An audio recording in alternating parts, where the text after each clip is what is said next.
یہاں ہاسپٹل سے میں آپ سے کچھ چھوٹی چھوٹی سی مگر وزنی باتیں شیئر کرنا چاہتی ہوں۔ نمبر 1، پریشانی میں پردہ نہ جائے۔ کتنی افراتفری ہو، ایسا نہ ہو کہ آپ کا حجاب اتر جائے، آپ بے پردہ ہو جائیں۔ تو پہلی بات کہ مصیبت آئے، پریشانی آئے مگر پردہ نہ جائے، یعنی حیات جائے، حیا نہ جائے۔ غور کیجیے گا ان لفظوں پہ۔ بیماری میں نماز نہ جائے، مصروفیت میں خدمت نہ جائے۔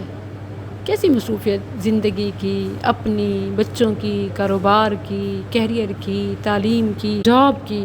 کتنی ہی مصروفیات ہوتی ہیں کہ ہم اپنے والدین کو وقت نہیں دے پاتے، انہیں اگنور کرتے ہیں۔ کتنے ہی قرآن کریم میں مقامات ہیں کہ اللہ نے اپنی عبادت کے ساتھ والدین سے احسان کی تاکید کی۔ اللہ تعبدوا الا ایاہ وبالوالدین احسانا۔ اگر آپ کو اپنے والدین یا ان میں سے کسی ایک کے ساتھ کچھ وقت گزارنے کا، خدمت کا موقع ملا تو یقین کیجئے کہ گویا آپ کی نیکیوں کی لاٹری نکل آئی ہے، خوش نصیبی خود چل کر آئی ہے۔ میں اپنا ایکسپیرینس آپ سے شیئر کروں۔ میرے وہ معاملات، پروجیکٹ جو کئی عرصے سے سست روی کا شکار تھے، یوں بابا کے لیے ہاسپٹلز کے چکر اور اپنا سب کچھ چھوڑ کر ان کی کیئر میں وقت دینا، وہ پینڈنگ کیسز پراپر ہونے لگے۔ بتاؤں تو زندگی میں کوئی شارٹ کٹ نہیں ہوتا، مگر کچھ نیکیاں واقعی شارٹ کٹ ثابت ہوتی ہیں۔ والدین کے ساتھ نیکی ان میں اہم